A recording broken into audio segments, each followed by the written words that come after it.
You, with your unimpressive demeanor, don't deserve the drinks in this bar. Just the perfect timing. It's raining outside. Why don't you go drink some rainwater? That suits you better." After being laid off, I was dragging around a heavy heart, and at the bar, I bumped into my obnoxious former boss, who snatched my seat. But then, an unexpected person appeared, and the situation took a dramatic turn. My name is Michael. I'm 59 years old and work at a small toy company called Colorado Toys. I can say I'm great at socializing. I've always been rather poor at it. However, I always try to be as polite as possible to my colleagues and superiors, and I even developed a hit product. But my accomplishments were usurped by my colleague, Kevin, preventing my advancement. Kevin was really good at showing himself in a positive light. He would dump troublesome tasks on others, yet talk as if he had struggled through them himself. My inability to articulate well didn't help my standing with the bosses. I couldn't liven up the mood at drinking parties, and even got scolded for not speaking up more. Kevin climbed the ladder successfully and became my boss. He looked down on me completely. "Useless old men who stay at the bottom are just a waste. We don't need men who can't advance." It was normal for him to spew such insults. "You live alone, right? You must be bored at home. You should work overtime and contribute a bit more to the company." He would often force me to do overtime. Though it's painful to admit, Kevin was right in a way. When I go home, there's no one there, and I have nothing to do. I used to live with my wife and child. My wife was an amazing woman, too good for me, always smiling and devoted to housework and child-rearing. When our son Jason was born, our home became livelier. Jason loved music from a young age and started piano lessons. The sound of the piano became a daily occurrence in our house. He also loved playing with the toys I made. Seeing my son play with my creations made me feel my job was worthwhile. Even if work didn't go well, as long as my family was happy, that was enough for me. But those peaceful days didn't last long. When I was still 30, my wife passed away due to illness. Left behind, I was in a daze of grief. I was at a loss on how to live after losing my wife. But I had Jason. I couldn't afford to be down forever. So began my days of focusing on home life. Embarrassingly, I had left most of the housework and child-rearing to my wife, so at first, I struggled a lot. My cooking was always burnt, and Jason would complain it was awful. But what was more challenging was taking care of Jason. About a month after my wife passed, he began to frequently throw tantrums, saying, "I want Mom. Let me see Mom." I felt the same way about wanting to see my wife. Holding Jason tightly with a heavy heart, I managed to say, "I'll do my best for both of me and Mom." What would someone eloquent say in such a situation? I resented my own lack of eloquence. It was tough at first, but as time went on, I gradually got used to the household chores and became more efficient at them. As Jason grew up, he seemed to understand our family situation and started to help me out, which was a great relief. As he entered his teenage years, our conversations decreased, but he continued to help with the chores. Furthermore, on his 21st birthday, Jason said, "Thanks for raising me all these years." I was deeply moved by this and couldn't help but cry. It's a great relief to see him grow up into such a kind person. Jason moved out when he graduated from college to live on his own. I was happy to see him become independent, but the loneliness outweighed my happiness. Living in an empty house turned out to be lonelier than I had imagined. Before I knew it, I had aged and suddenly found myself at 59. One day, when I went to work, Kevin approached me with a smug grin. I had a bad feeling about it. The first thing he said was shocking. "You're fired." I was stunned by the suddenness of it. My mind went blank. "May I ask why?" I asked with a trembling voice. Kevin continued, almost gleefully. Did you forget? I mentioned a while ago about downsizing due to poor performance. You're a 59-year-old low-level employee. It's not a big deal if you're let go. Just so you know, this was a decision from the top. Don't blame me. I thought the downsizing was supposed to focus on those with poor work attitudes. Though I found it unfair, I couldn't argue. I hadn't caused any trouble, but on the surface, I hadn't achieved anything notable either.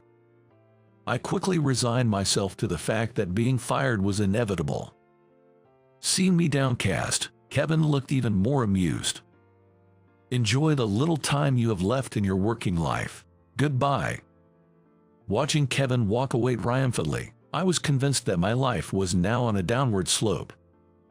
I had to tell Jason about being fired. It was hard to say, but I couldn't keep it from him forever. When I called him, somewhat apprehensively, Jason's reaction was surprisingly gentle. Dad, you've done enough. Now you can relax as much as you want. I was grateful to my son, who didn't blame me but instead comforted me. However, life after retirement was tougher than I imagined. Initially, I felt at ease without Kevin's harassment, but I soon found myself aimlessly drifting through each day, unfulfilled. Watching TV didn't really lift my spirits.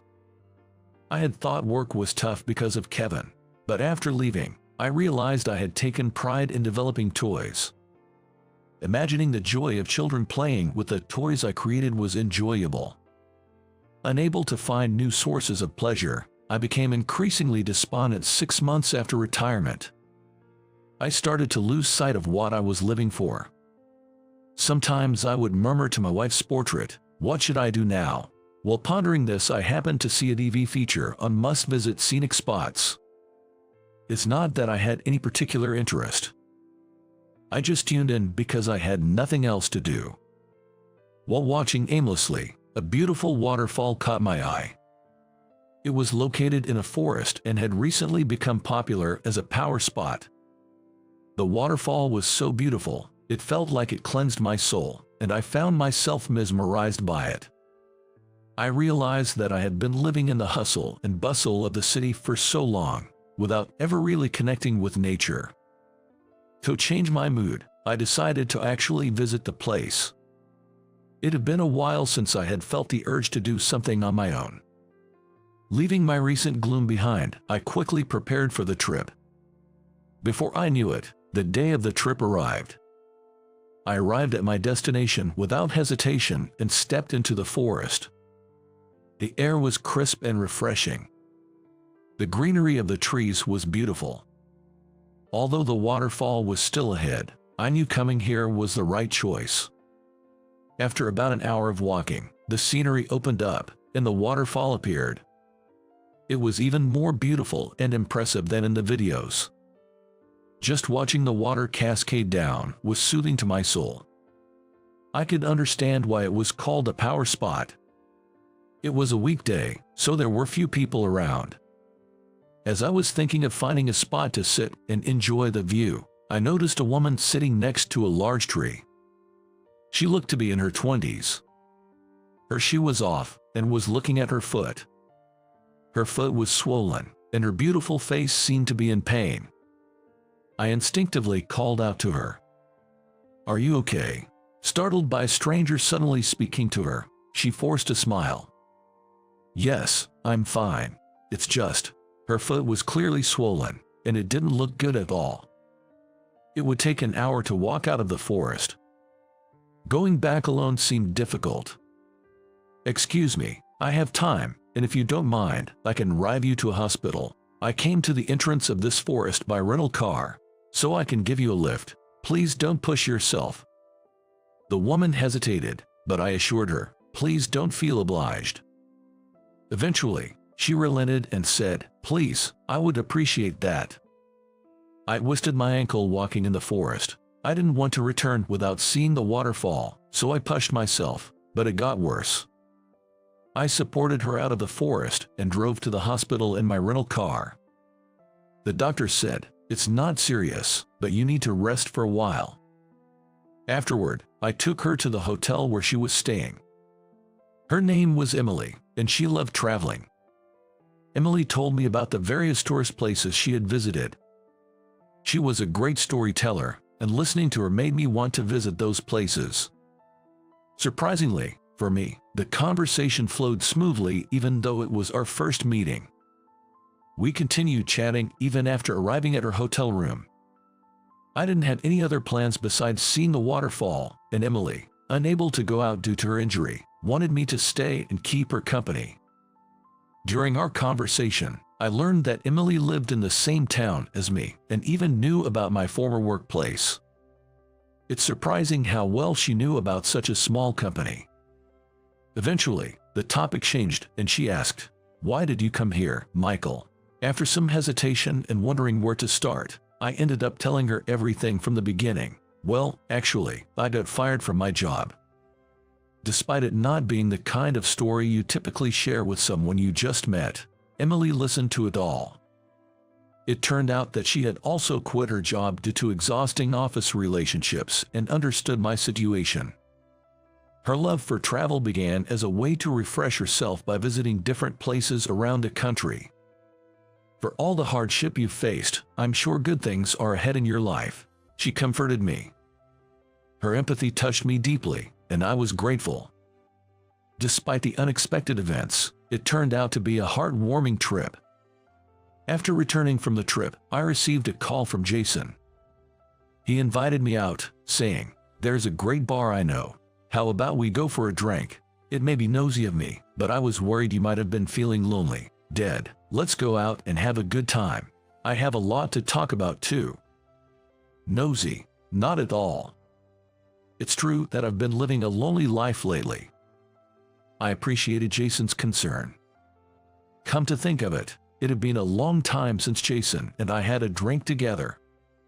I think the last time was on his 21st birthday. The thought of drinking with my son after so long lifted my spirits, and I quickly agreed. Unfortunately, it was pouring rain on the day of our appointment. Still, the thought of seeing Jason made the rain seem less bothersome. I took the train and arrived at the designated bar, but Jason hadn't arrived yet. He had told me it was a popular place, and indeed, most of the seats were filled. Luckily, there was one seat near the entrance that was empty, so I took it. As I was looking at the menu, the door of the bar opened. I casually glanced up and was shocked. It was Kevin who had walked in. He also noticed me and initially looked surprised, but his expression quickly turned mocking. Well, what a coincidence to see you here, enjoying life after getting fired," he said, and uninvited, sat opposite me. My son is supposed to join me soon. I'm sorry, but could you please find another seat?" I hesitated but protested. Kevin's eyes narrowed. "Why should I care? I want to drink here too. Besides, I'm a regular at this bar. I should be given priority." I thought his demand was ridiculous, but Kevin kept pressing. "Someone as dull as you doesn't deserve to drink here. It's raining, so why don't you go outside and drink rainwater? That suits you better." Kevin dismissively waved his hand, snatched the menu from me, and started looking through it. It seemed unlikely he would move just by a few words of request. Not wanting to cause a scene and disturb the bar, I decided to wait for another seat to open up.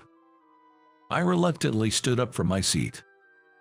Noticing the concerned look from the waiter, I assured them, "It's fine, I can take another seat."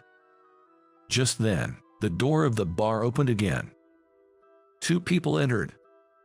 One was Jason, but to my surprise, the other was Emily. "What a coincidence to meet here. This is amazing," I exclaimed, surprised. Although I was taken aback, Emily seemed as if she had anticipated this encounter. "Meeting you here isn't a coincidence. Actually, Jason and I know each other and have an important matter to discuss, so we came together." I was bewildered by this sudden turn of events. The fact that Jason and Emily knew each other was surprising enough, but what could this important matter be? "We'd like to talk right away, but it seems the place is full." Emily observed, looking around the bar with a disappointed expression. Then, her face lit up as she spotted Kevin. Could it be that she also knew Kevin? Kevin noticed Emily staring and snapped, "What? Stop staring. It's rude." Unintimidated, Emily confidently approached his table and sat down without asking. "Since Kevin is here, let's discuss everything now. It's a very important matter, so I'll take a seat. Michael, please sit down too. I want you to hear this." Surprised by Emily's assertive attitude, I sat down as she instructed. "Who the hell are you, being so rude?" Kevin demanded. Emily then revealed something unexpected. "Sorry for not introducing myself earlier. I am the daughter of the president of Colorado Toys. My name is Emily." "What?" I exclaimed in surprise. Meeting the daughter of the president of the company I used to work for by chance while traveling was an incredible stroke of luck. Kevin was visibly taken aback. Emily continued her story. "I recently met Michael. He's such a kind person, and it didn't seem right that he was fired. I asked my father why such a nice man was let go. He told me it was because he received reports of poor work performance. But I couldn't believe it and shared with my father the story of our encounter during my travels, insisting on a proper investigation. My father agreed to look into it, seeing how earnestly I pleaded." Emily glared sharply at Kevin. It turned out that Kevin had lied about Michael's work performance, saying it was poor, negatively influencing the management's opinion of him. "What evidence do you have for that? It's a false accusation," Kevin protested, his face turning pale. Emily remained calm. "We obtained testimonies from Michael's former colleagues. They all unanimously said Michael was a good person. It's strange that he was fired. Those traitors." Kevin's face now turned red with anger. Emily spoke with an air of disdain. "If you must blame someone, blame yourself for your foolish actions. You will soon face the consequences. Be prepared." "What? Don't mess with me." Kevin stood up, moving aggressively towards Emily. I was about to intervene when a stern-looking waiter approached. His name tag read Manager Brian. He gave Kevin a stern look.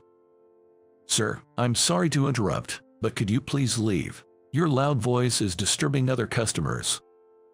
"How dare you speak to a regular like me that way?" Despite Kevin's high-handed attitude, Brian, the manager, responded firmly in a low voice. "I'll just say it as it is. You're a troublesome customer. When you get drunk, you cause issues with other patrons. And we've received complaints asking us to deal with it. We'd rather not have a regular like you."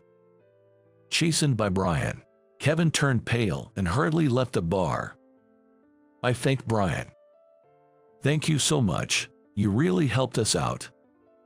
"It's no problem at all," Brian replied with a hearty smile before returning to the back of the bar. Afterward, Jason, Emily, and I decided to have a good time together. Emily and Jason had two important things to share. The first was about Kevin's misconduct. It was pure coincidence that Kevin was at the bar, and both were as surprised as I was. The second was a delightful piece of news. Emily and Jason were in a relationship and considering marriage. Their meeting story was quite touching. Emily, after graduating from university, had joined a major corporation on her own merit. However, once her identity as a company president's daughter became known, baseless rumors spread that she had gotten the job through connections. No matter how hard she worked, she couldn't gain trust, leading to a difficult time. One day, she saw a man playing street piano at a station. It was Jason. After graduating from a music college, Jason had been working as a pianist, performing across the country. According to Emily, Jason's performance was wonderful, and just listening to it felt like a balm for her soul. She approached Jason to thank him after his performance, but she was so moved that she found herself in tears. Concerned, Jason listened to her story and suggested she travel around the country. He often traveled for work and believed unexpected encounters and discoveries enriched the heart. Upon hearing that, Emily decided to quit her job and set out on her travels. As she kept in touch with Jason during her journey, they grew closer and eventually started dating. Jason had arranged this meetup to introduce Emily and simultaneously cheer me up. Naturally, I supported their relationship and congratulated them. "Congratulations, I'm looking forward to the wedding." Jason, laughing, said, "We haven't even decided when to get married yet. You're getting ahead of yourself," but he looked pleased. The three of us then enjoyed a pleasant meal and drinks together. It seemed that Brian, the manager, had overheard our conversation, as he kindly provided us with some complimentary dishes. Thus, the enjoyable night wore on. A few days after the incident at the bar, I heard from Emily that Kevin had been fired. It turned out he was not only harassing others but also embezzling company funds. Apparently, his family had enough and left him. Meanwhile, I returned to work and got involved in toy development again. My past achievements were recognized, and I was promoted. Now able to fully utilize my skills, I launched IT products one after another, contributing greatly to the company's growth. Many consumers thanked me for the wonderful toys, which was incredibly gratifying. Jason and Emily were also delighted with my success. As kids, they loved the toys I developed, so their happiness meant even more to me. Recently, they celebrated their wedding. They are now enjoying a blissful married life. Influenced by Emily, I've grown quite fond of traveling, often taking trips on weekends. My personal life has finally become fulfilling, and living feels enjoyable now. There was a time when I was worried about what the future held, but now, it seems life will be good. It felt like my wife in heaven was smiling down at me, reassured. My name is John. I'm just an average real estate salesperson, still a regular employee after 15 years of service. At 35, I'm single, without a girlfriend or friends. I'm not very savvy and lack special skills. Even my junior colleagues outperform me. In a company, I've become quite a burden. That's why you can't close deals. You have to be more assertive, even pushy, to get commitments. After I finished a call with a client, my junior colleague, Kevin, said that to me.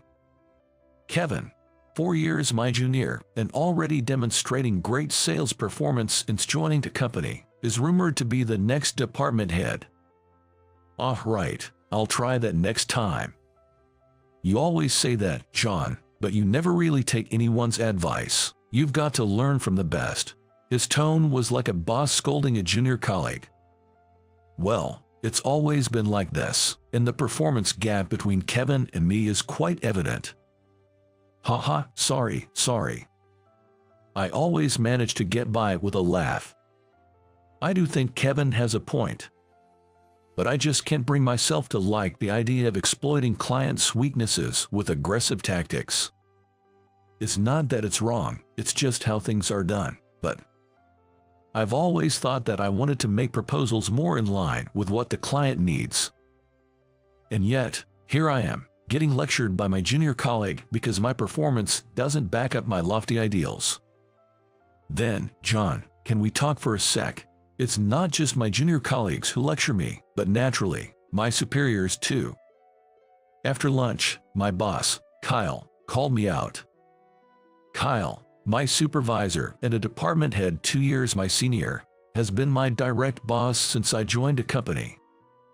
So, it's fair to say he knows best about my lack of work performance. Earlier, you were getting lectured by Kevin again. When Kyle said that, I replied, yes, that was my response. It's embarrassing to have my boss hear about me being reprimanded by a junior colleague. Well, this is also a usual occurrence. Aren't you ashamed? Being outperformed and even admonished by someone 4 years younger, don't you want to change, to take action? Without ambition, it's no surprise if people say you're holding us back. I'm sorry. It's not that I lack ambition. I wanted to build relationships with clients in my own way and improve my performance. That's what I used to think. But at some point, I began to resign myself to the situation, thinking, there's no way someone like me could achieve that. I feel a sort of disappointment in myself. Still, I'm trying my best in my own way, but after 15 years without change, it's understandable if people are frustrated with me. Sorry, but has saying sorry for 15 years led to any growth? Do you even realize you're a burden as your boss for so long? Think about my position too. If you don't have the motivation, just quit now, please, I'm begging you. Kyle, my department head, might also be getting complaints from higher-ups about my lack of progress. I can do that, I'm sorry. I'm aware that I'm not just unhelpful but actually a burden to the company.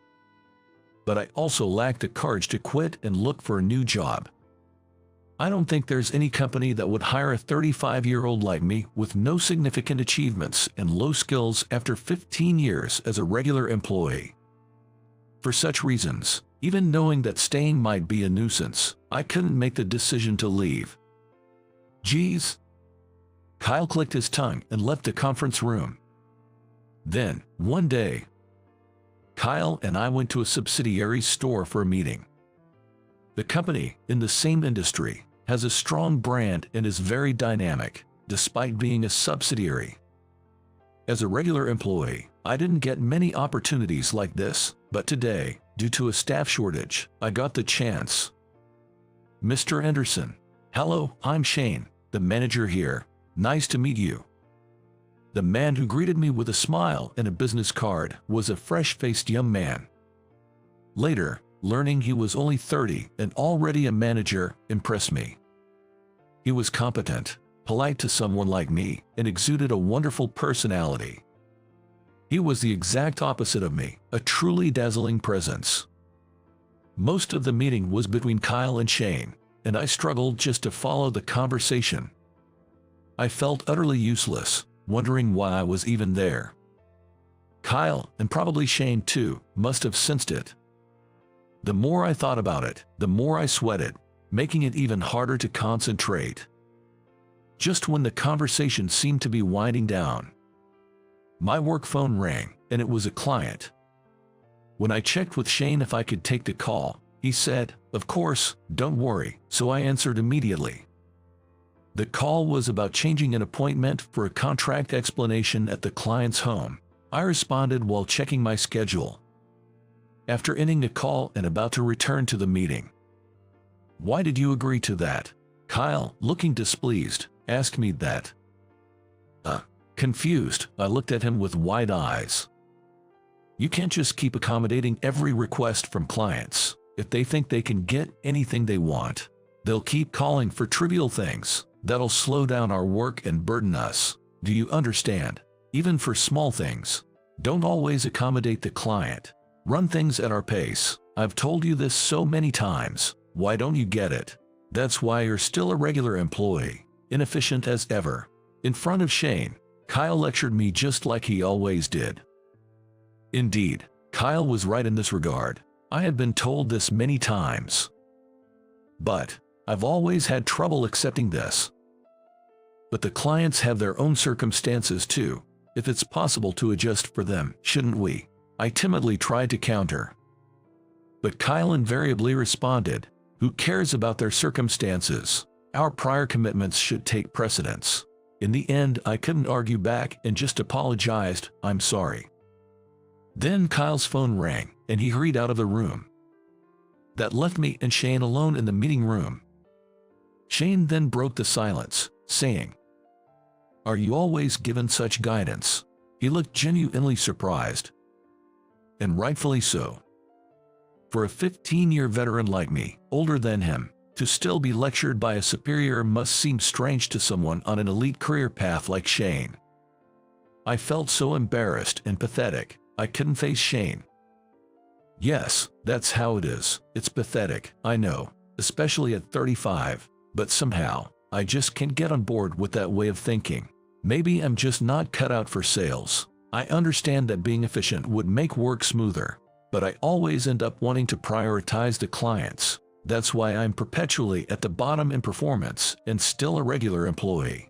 I'm sorry," I answered with a laugh, trying to hide my embarrassment. I guess I was using self-deprecation and humor to shield myself, laughing off being lectured at my age and being a burden as a regular employee. But then, Shane said something unexpected. "Don't apologize. I think that's very admirable." His words were so surprising that I must have looked quite foolish. "What?" After my bewildered reaction, Shane continued. "I'm sorry if this sounds presumptuous, but I share the same view as you, Mr. Anderson. I believe that there's nothing more important in customer service than being attentive to the client's needs." Hearing someone say this was a first for me in my 15 years of working. Really, I was so happy that I leaned forward without thinking. Really, I had a similar experience when I was a newcomer. Shane began sharing stories about his own struggles and conflicts, similar to mine, from his early days until now. Listening to his incredible journey to becoming a young manager, I felt an immense sense of joy. And gradually, I felt more encouraged. "But I don't have the confidence to overcome obstacles like you, Shane. I feel like I've reached my limits in terms of my abilities. However, talking to you today has been really great. It makes me want to keep trying and do what I can." I sincerely expressed my gratitude. We exchanged contact information after Shane suggested it. After that, Kyle returned and we continued the meeting as usual, but my heart felt lighter. Over time, Shane and I grew closer, going out for drinks occasionally. Despite being my junior, he respected me and seemed to restore something like my lost self-esteem. Though our ages were quite different, it felt like I had made a friend for the first time. Then, one day while drinking as usual, Shane said something. "Mr. Anderson, I know this is a big ask, but would it be difficult for you to join our company? I never imagined that someone would make such a request to me." Me. I was utterly baffled. Then Shane explained, "Our company, and no offense to your parent company, but both seem to be prioritizing efficiency at the expense of customer service, almost like a lordly way of doing business. We're not struggling now because of our brand name, but this attitude could eventually be our downfall." Recently, in an internal meeting, we discussed how important it is to engage with customers, as you mentioned the other day. We need to instill this approach in our staff, and so, when I mentioned you, our executives expressed a strong desire to have you on board. If you're willing, we'd like you to join as the head of personnel development. This was an opportunity I never dreamed of. I had always thought my inefficient work style was a negative, but here was a chance to utilize it positively. Despite my anxieties about being up to the task, I thought this might be exactly what I was meant to do. So, I decided to give it a try. I immediately accepted, and within a week, it was official that I was moving to Shane's company. The news spread quickly within the company. But it was perceived as, John was so incompetent that he was demoted to a subsidiary. People looked at me with pity, but I didn't care anymore. I was excited to work with Shane in this new place. That's what I had decided. Before my transfer, a formal farewell party was planned. I knew nobody was really interested in me, and it felt obligatory, but I couldn't just skip it. Shane, feeling apologetic for subtly poaching me, wanted to attend the party as well. Given that the party was being held for me, I couldn't just skip it. Moreover, Shane, having suddenly recruited me, expressed a desire to make a farewell greeting, so I attended the farewell party with him. No one would be shocked by my sudden departure. In fact, they might even be relieved, but Shane probably didn't realize that. To celebrate Sean's transfer, cheers. I thought the toast might have been sarcastic, but I tried not to mind, given it was a farewell party. However, the sarcasm towards me didn't stop during the party. "Without an incompetent junior colleague, I'll be in trouble with less work," joked Kyle. "I'll remember not to be too incompetent, or I might get demoted to a subsidiary," laughed Kevin. Everyone seemed to be using the opportunity to throw jabs and sarcasm more than actually bidding farewell. Initially, Shane laughed along, thinking it was all in jest, but gradually, his expression darkened. I became nervous. I feared Shane might regret recruiting me, knowing how unpopular I was. After Kyle jokingly thanked Shane for taking on their big burden, saying, "It's clear that Shane is a young man with a generous heart and a spirit of volunteerism," Shane, who had been sitting quietly, stood up and responded, "Not at all. It is me who should be thanking you, Kyle, and everyone here, for your spirit of volunteerism." Kyle looked puzzled at his words. Shane continued, "To willingly let go of a person as exceptional as Mr. Anderson, who is outstanding as a human being, requires a generous heart indeed. Thank you very much." This remark surprised everyone, not just me. Everyone at the party, except for Shane, struggled to understand what he meant. A few seconds later, the room was filled with laughter. Everyone thought it was a joke to consider me an exceptional talent. Honestly, I thought the same. But Shane remained serious. Kyle responded with a laugh. "It's funny that you think he's exceptional." Shane, still not breaking his serious demeanor, replied, "I fail to see the humor. If after 15 years of working together, you can't see Mr. Anderson's excellence, that's more amusing to me. Seems like you have blinders on." The room fell silent at this bold statement. Annoyed, Kyle retorted, "Impudent brat from a subsidiary," and the atmosphere soured. Just as I was about to stand up and intervene, Shane said, "Please look forward to seeing what our company will achieve," and with that, we left the party. Afterward, Shane apologized several times for getting heated, but honestly, I was happy. I had never met anyone who stood up for me like that. What's incredible is that Shane followed through on the bold stance he took that day.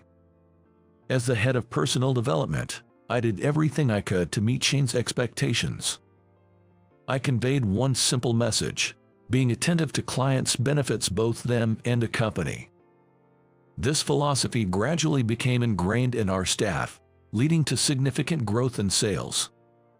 5 years later, our subsidiary surpassed the parent company I used to work for. Seeing Kyle and others from the parent company now coming to us for training with a look of regret is something I'll never forget. 10 years have passed since then. I'm still working with Shane, as always. I've found fulfillment in my job and learned the joy of being needed by others. At 45, I'm still single, but my life feels much richer compared to 10 years ago. All of this is thanks to Shane, who recognized and leveraged my approach. I plan to continue doing my best here, living my life to the fullest.